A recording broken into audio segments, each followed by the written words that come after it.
ሊዮኔል ሜሲ የተባለ ልጅ ከአርጀንቲና ጋር የመጀመሪያውን የዓለም ዋንጫ ጨዋታ አደረገ። የዛሬ 19 ዓመት ልክ በዛሬዋ ቀን። አፈታሪኩ እንዲህ ነበር የሚጀምረው። የሆዜ ፔከርማኑ አርጀንቲና የምድቡን ሁለተኛ ጨዋታ በኬልሰን ክሪች ስቴዲየም እያደረገ ነው። 74ኛው ደቂቃ ላይ ፔከርማን በጨዋታው 2 ጎል ያስቆጠረውን ማክሲ ሮድሪጌዝን አስወጥቶ ወጣቱን ሊዮኔል ሜሲ ወደ ሜዳ አስገባው።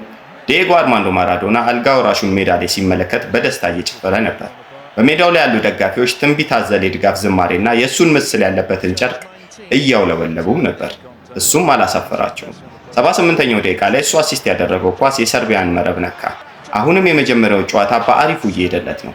88ኛው ደቂቃ ላይ ከካርሎስ ቴቬዝ የተሰጠውን ኳስ ግብ አደረገው። በዛች 16 ደቂቃ ውስጥ የለኮሰው ነበልባል አሁንም ድረስ አልጠፋም። በዚያ ቀን እግር ኳስ አንድ ንጉሷ እንደሚወለድ ተረድታ ነበር። የሊዮኔል ሜሲ የብሔራዊ ቡድን ጅማሮ እንዲህ ባማረ መልኩ ነበር የተጀመረው።